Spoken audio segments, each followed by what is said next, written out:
بسم الله والحمد لله رب الأولين والآخرين وأصلي وأسلم على مبعوث رحمة للعالمين إن الحمد لله نحمده ونستعينه ونستغفره ونعوذ بالله من شرور أنفسنا ومن سيئات أعمالنا من يهده الله فلا مضل له ومن يضلل فلا هادي له وأشهد أن لا إله إلا الله وحده لا شريك له وأشهد أن محمدا عبده ورسوله إخوتي في الإسلام أحييكم بتحية الإسلام فحياكم وبياكم وغفر الله لي وإياكم وجعل الآخرة والجنة مثواي ومثواكم اللهم آمين.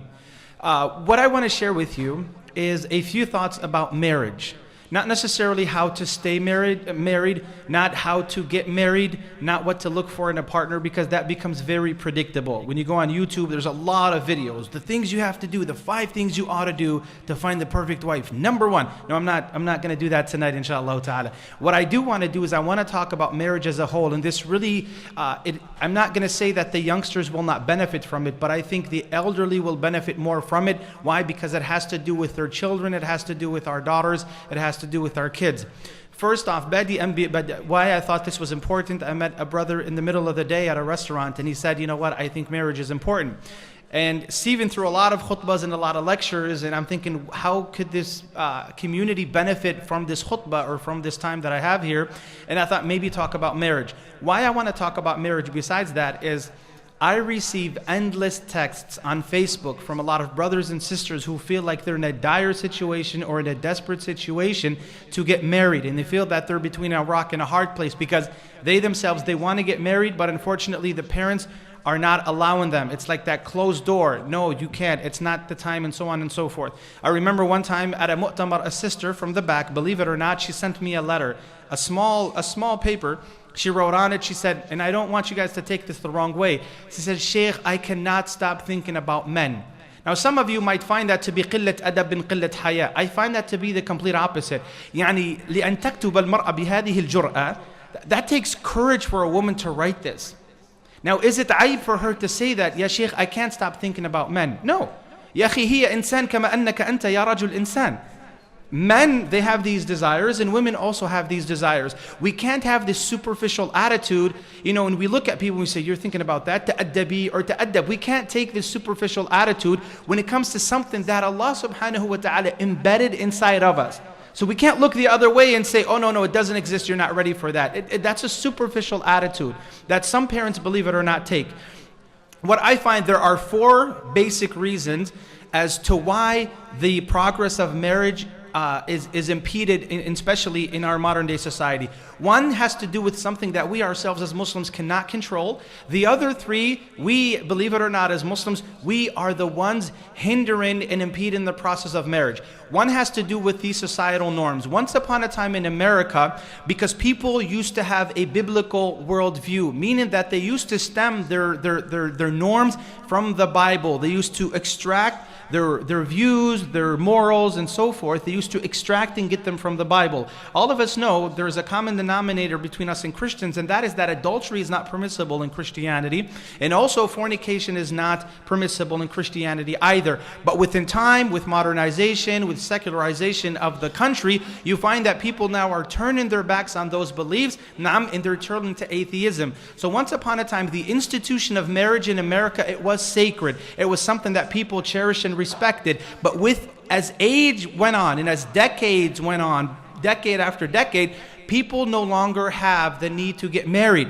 Why? Because that desire can only be fulfilled through a certain channel, and that channel is called zawaj. But when you knock down and you literally dismantle the sanctity of marriage, then there's nothing left. You ask yourself, if I can be with this person and that person and that person, and I have no ties, no responsibility, I would rather have it that way.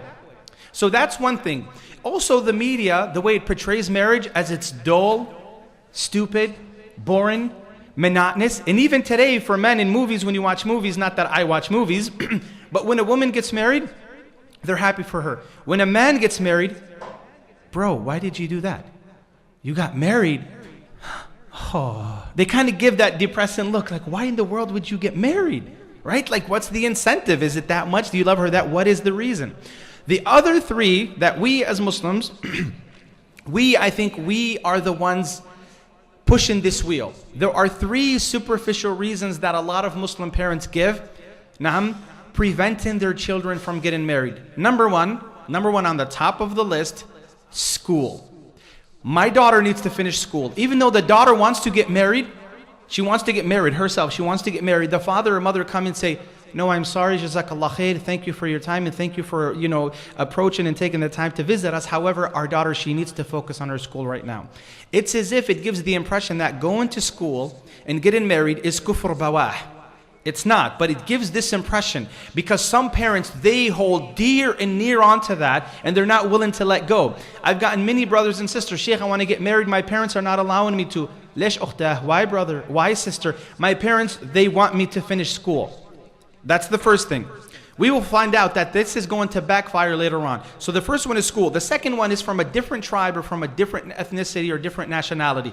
You'll have a sister, maybe, she's Somali, she wants to get married from a Pakistani. No, they're not of our people. They're very different than us. No, I'm sorry. Or the opposite. The Pakistanis, they have someone who wants to marry their daughter, but he's from an Indian family. No, he's not Pakistani, so we're not going to marry our daughter to this family. So that's number two. Number three is the dowry. You'll have some parents, they place these high, lofty numbers, exaggerating figures and exaggerating numbers to give their daughter in marriage. You'll find that this young man that's coming and asking for her hand, he himself is probably still in college. He has racked up a lot of college debt. And he's probably working part-time and he wants to purify himself and he wants to fortify himself and preserve his purity. Now, in his iffah, unfortunately, he's finding that everywhere he looks in the Muslim community, this door is closed, this door is closed, this door is closed. So what we Muslims, believe it or not, what we built is we built a, if you will, a building where it's literally impossible to enter through. It's there and we want to enter through it, but we as Muslims, we make it so difficult to go through it, whereby now, what is the alternative for a lot of our youth who do want to get married? The only alternative I see is zina. And zina, it is not an alternative that is considered mubah or halal in the sharia of Islam. So what are we to do? Now look at the quagmire and really look at where we put our children between a rock and a hard place. Jazakallah khair. You find that parents on one side, they don't want, we as parents, or the parents in general, they don't want their children having boyfriends and girlfriends, right? Because it's not Islamic, right? So on one side you have this. On the other hand side, we're not allowing them to get married. So really my question in essence is, you don't want them to have a boyfriend or girlfriend, and you don't want them to get married. What choice do they have? Don't get married, and no, finish your school, and don't have a boyfriend. So what are they, what's the alternative? What is the option for them? You feel that a lot of our youth, they're stuck between a rock and a hard place, and they get confused, they don't know what to do anymore. And I'm talking for those who want to get married, who are really, they're tired of maybe chasing around girls or chasing around women or vice versa. Or you got a sister that's dating and she's seeing a guy. She's a Muslimah, but she fell into the cracks of societal norms and so on and so forth. They want to purify themselves. Unfortunately, they find that the doors are closed when they speak with their parents. And guess what? You might find it easy to say that, you know what, I want my daughter not to have boyfriends. I want my son not to have girlfriends. It's easy for you. But when we place our children in the public school system, I think we're having exaggerated expectations, if you will, simply because we put them in a system where everybody and their mama has a boyfriend or a girlfriend. So when we go to these schools as youngsters, we see them walking down the hall. And that sister's looking, or the brother is looking as, I'm deprived. Everybody in the school has a boyfriend. Everybody in the school has a girlfriend.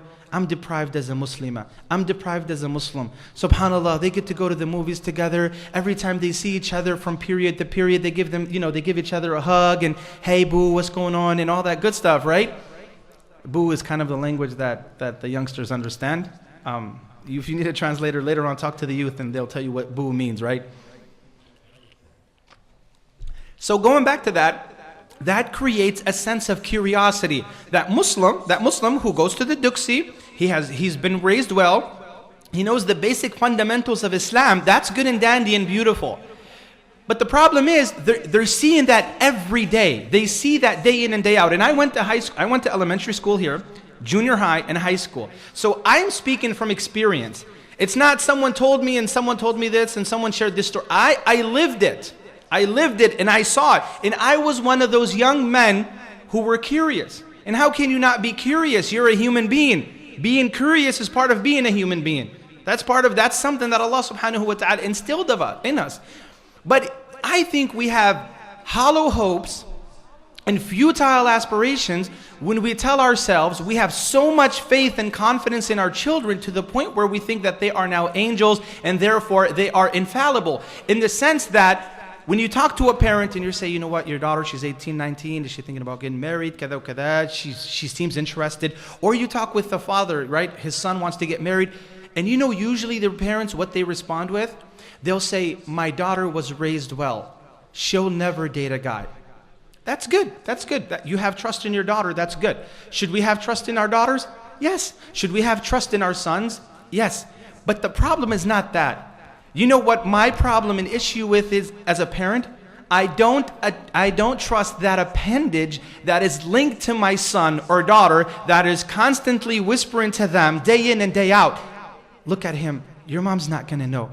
Go out with him, say you're going to Aisha's house, and then go sit with him at the coffee shop for an hour and a half. No one is going to see you. Sneak out of the back house. Go with him, leave the back door open. These are not ideas. I'm not proposing that you do that. But all I'm suggesting here is that some parents, they trust their kids so much to the point where we have to understand, there's a sense of reality here that we have to understand that we as human beings, we are fallible creatures, meaning that we are going to sin and we're going to fall through these cracks. And that is one of the many beautiful qualities of the Sahaba that they had, is that they understood a sense of realization that they themselves are prone to falling into sin. And I want to share this hadith with you, and I want you to compare your scenario today with Abdullah ibn Mas'ud. Abdullah ibn Mas'ud, living in the purest society humanity has ever seen. Do you know what he says?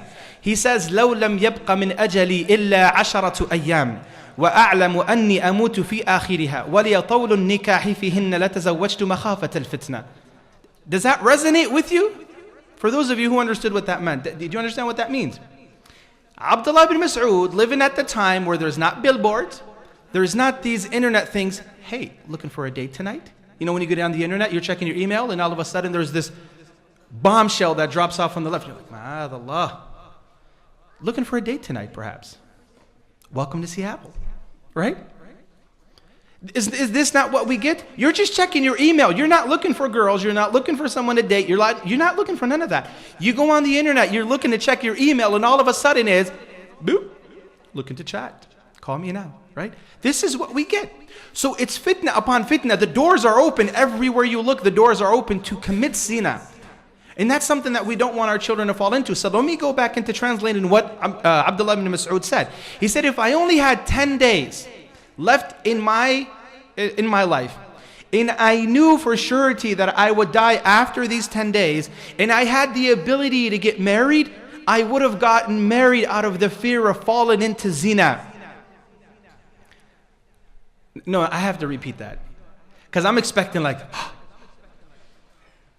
he said, if I only had 10 days to live, and I knew for certainty that I would die after these 10 days, and I had the ability to get married, I would have gotten married out of the fear of falling into zina. Now, let's rewind, right? Let's rewind. We're talking 15 centuries ago, he said this. What fitna is Abdullah ibn Mas'ud speaking about in the Arabian Peninsula at the purest time of his era, during his time? What fitna is he talking about? But do you know what we have today? That sense of, I'll never do that. My parents, they raised me well. My daughter, I raised her with good mabadi'. I'm not saying you didn't, and no one is to deny that. But we remain fallible human beings, meaning that we get weak. And if you think in our modern society, in our contemporary day and age today, that you're going to send your kid out there and he's going to be strong or she's going to be strong, that's good. However, if some of the companions living at the time of the Prophet ﷺ, do we all know that some of them committed zina? Do we know that? Some of them committed zina. Why? The nafs is weak. وَخُلِقَ الْإِنسَانُ ضَعِيفًا. The human being is created weak, feeble. And with all of the fitna today, all you got to do, and imagine, they didn't have Facebook, they didn't have, YouTube, they didn't have Instagram, they didn't have the duck book, duck face poses. Look at me. Would you chill out? Quit imitating ducks. Seriously. Ducks don't imitate us, so we should stop imitating ducks. That's ajib. We're living in a very fascinating time, right? We're not here to talk about ducks. We're here to talk about marriage. All I'm trying to get to is that it is so easy to fall into zina today. All you have to do is send a sister sends a chat, or a brother sends a chat to a sister. Salaam alaikum, how are you? MashaAllah, oh, let's meet over here. I just want to get to know you. One thing, that's how it happens. Shaitan is never going to come to you and say, go commit zina. Make tawbah later. He's not going to do that. Shaitan is going to come to you in the gradual process, because Shaitan himself is a very intelligent being. He is. He comes to you gradually. Just do this.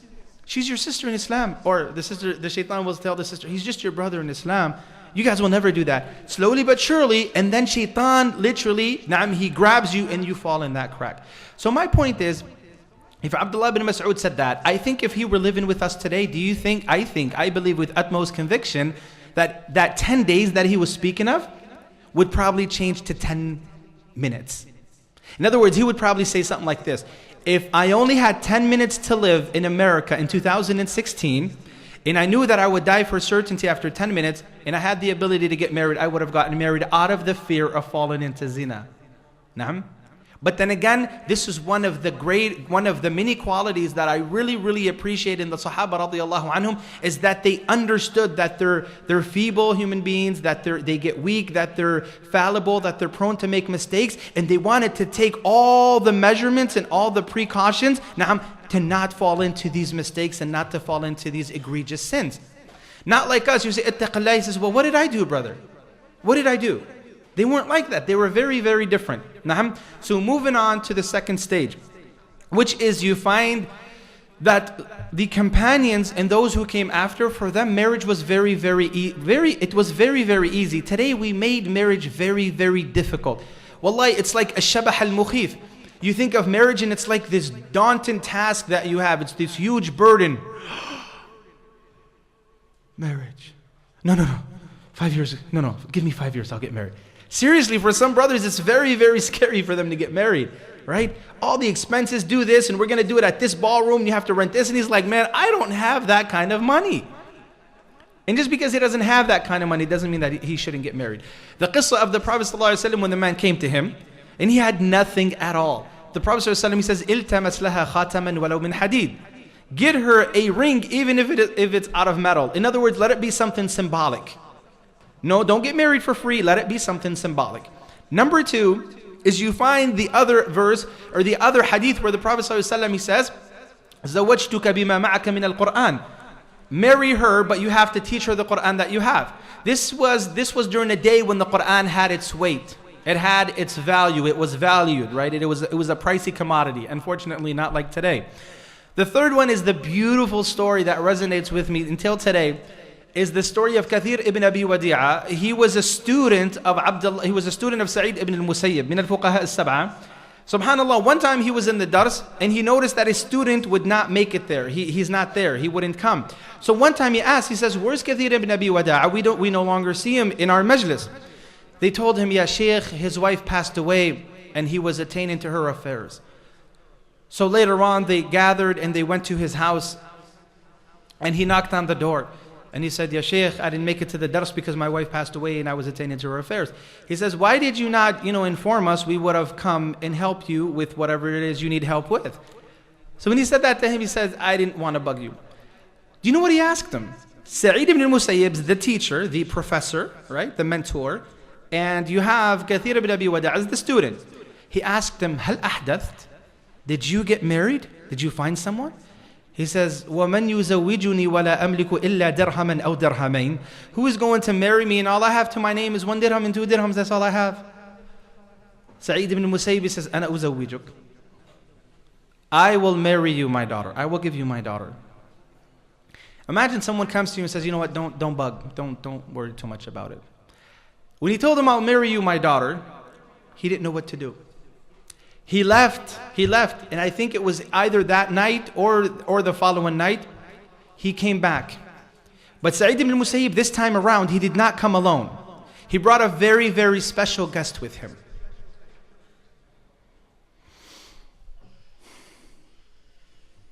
He brought a very, very special guest with him.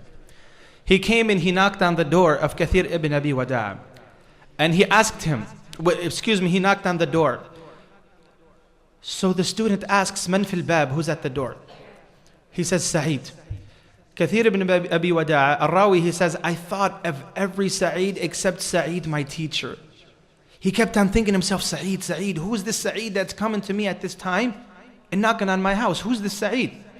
When he opens up the door, he finds his teacher, Sa'id ibn al-Musayyib, alongside of him, his daughter.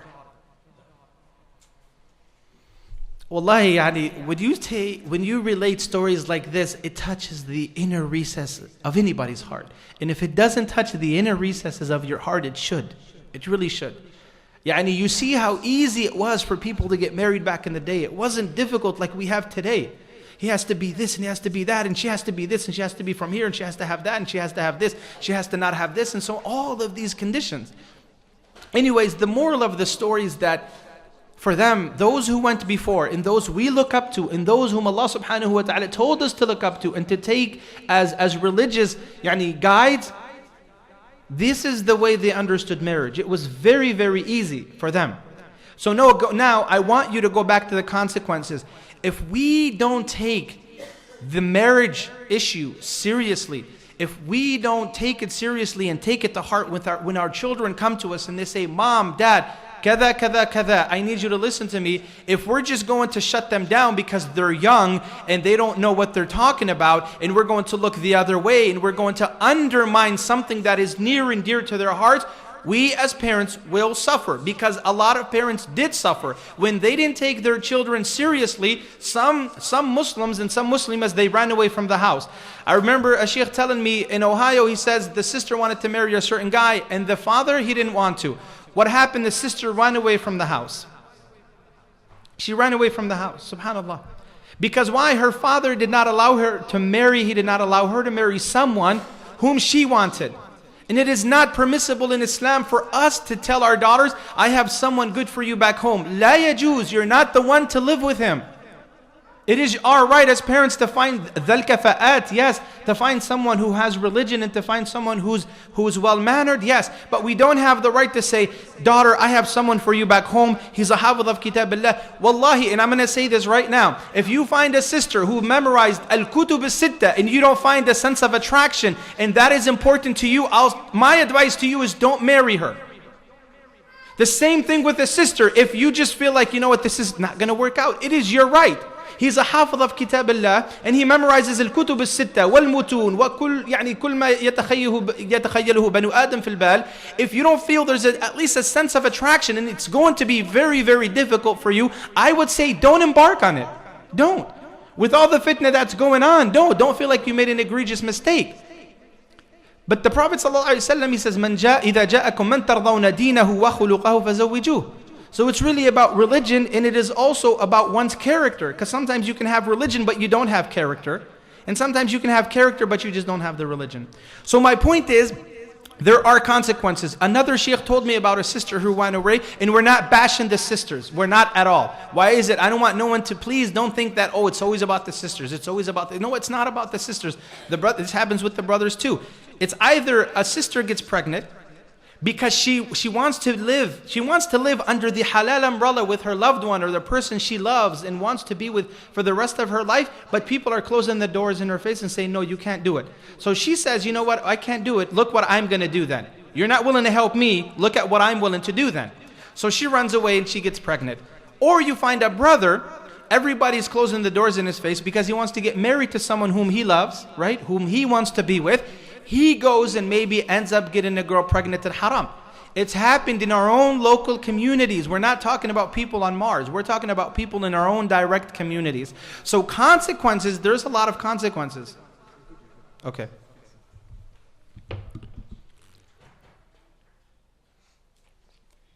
So it's consequential if we don't take them seriously. The other thing is, you find, how would you feel as a parent if your daughter or son left the house because they're agitated and they're disgruntled and they're angry at you because you didn't allow them to get married to the person who they wanted to get married to.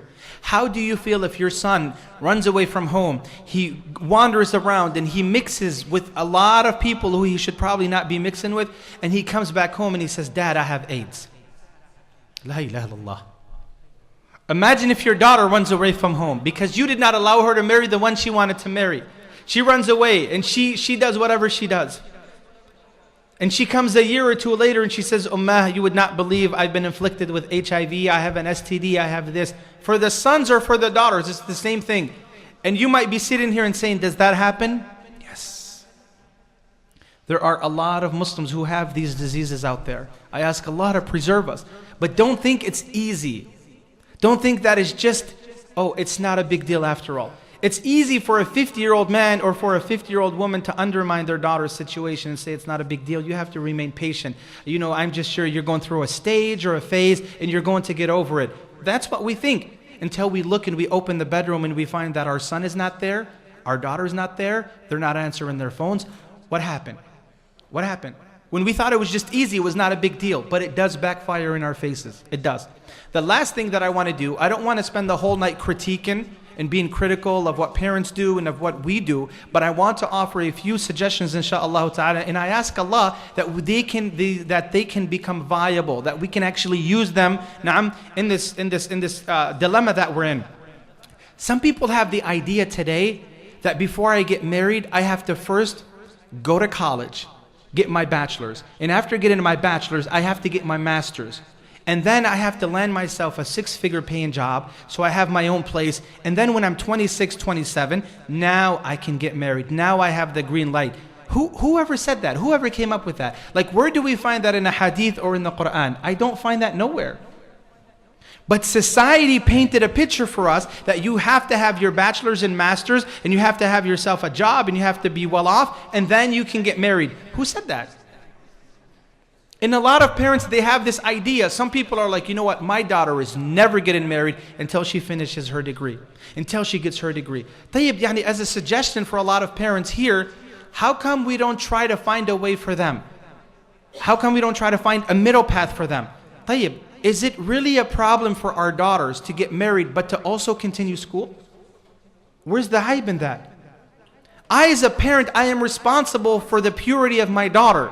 I, as a parent, I am also responsible for the purity of my son.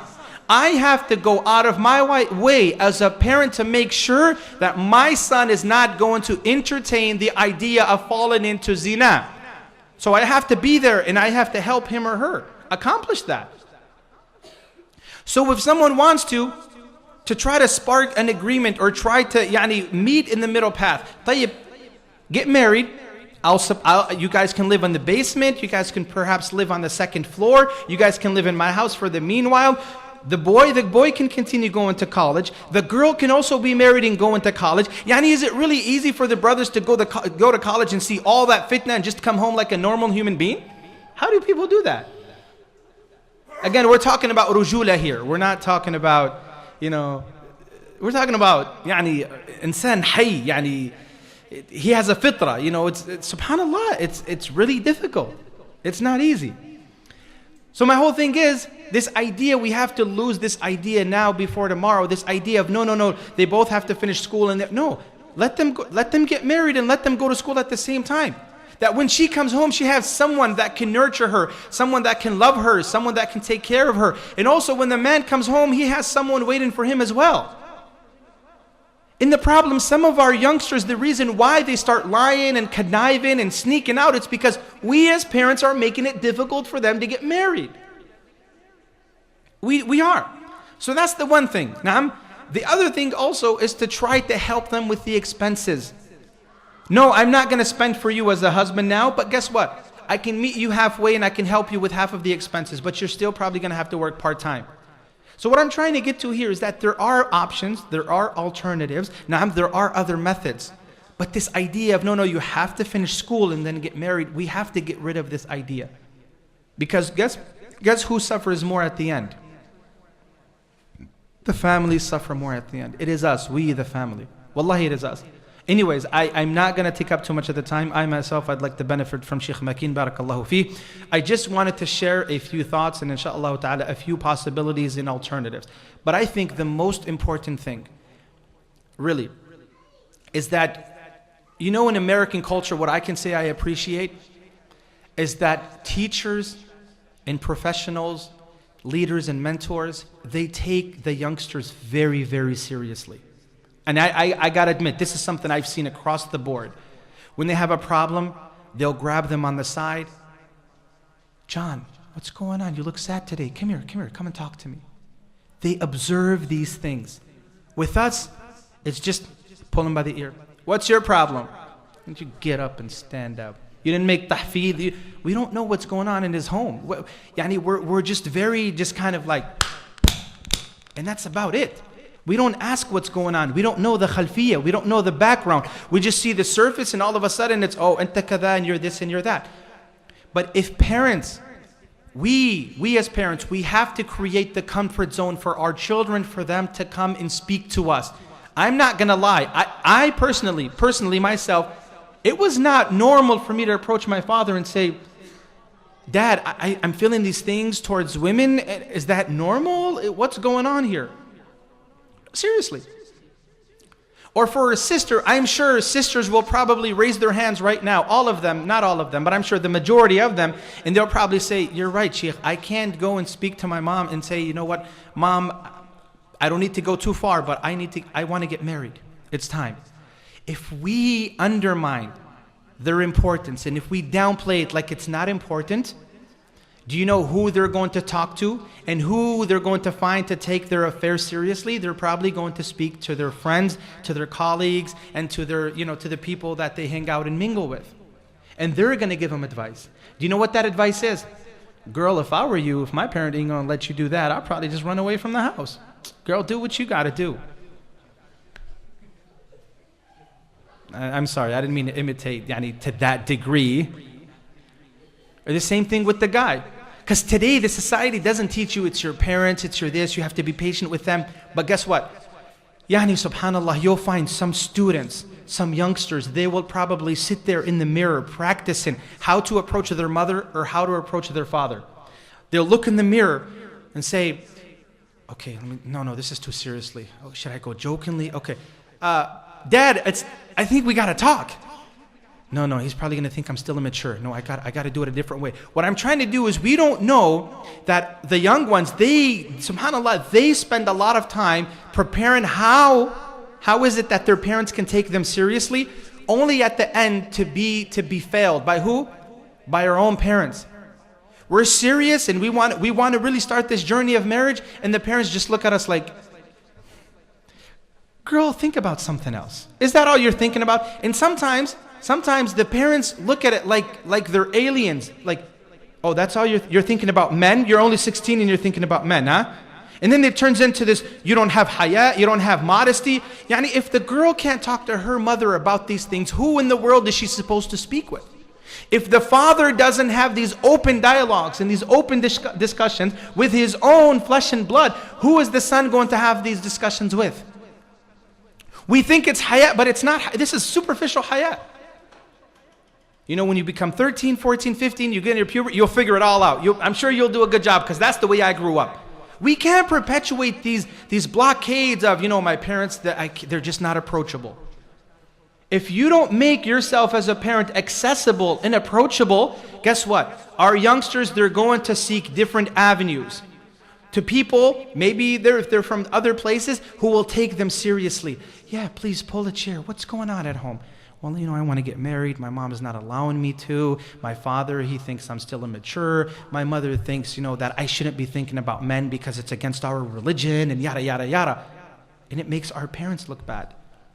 So one nasiha I can say to the parents, if your daughter, dear mother, dear sister, comes to you and talks to you about marriage, and she's saying, marriage, you have to literally drop everything you're doing, and I mean everything you're doing, and attain to your daughter. Wallah, you're ready to get married? SubhanAllah, what's going on? Do you have anybody in mind? Not, you want to get married. That's all you're thinking about, huh? Ma tastahish, you're thinking about marriage. Why don't you finish school? That's better off for you. Can you raise your hands if your parents ever did this to you? Yeah, okay. See, I'm not just blowing smoke in the air here, right? This happens. It's haqiqah. It really is. So all I'm trying to get to, brothers and sisters, inshallah ta'ala, and I'll open it up for the floor for the Sheikh, is that when our parents, when our youngsters, we have to, what's the word I'm looking for? We have to be positive in our response to them. Not shut the door right away. If our youngster, you might feel that your youngster, your boy, he might be immature. And you think deep inside that he's not immature. Don't just look, and he's serious about getting married. He's serious about getting married, right? Don't just close the door right in his face. Even if you think that he himself is not ready for marriage, take him to the side. You want to get married? Well, what's going on? What happened? Do you have anybody in mind? So, I mean, what's going on? Does this recently happen, or have you been thinking about marriage for a while now? So how do you think you're going to support her? Engage in dialogue, parents. Let there be dialogue. The non-Muslims are awesome. They are, subhanallah. And I don't want someone, yuzakki fil kuffar hada. His wala and bara is... No, don't give me that, please. But I've noticed something in the non-Muslims. They take the time to talk to their children, even if they're 3 or 5. How is it that we don't take the time with our children, and they're not 3 and 5, they're 13 and 15, right? If I said anything that was correct, it's from Allah and Him alone. If I said anything that was incorrect, it's from minni wa min ash-shaytan. لعلنا نستفيد إن شاء الله تعالى from our Sheikh Makin. جزاكم الله خير. شكر الله حضوركم هذا والله أعلم وأدرى.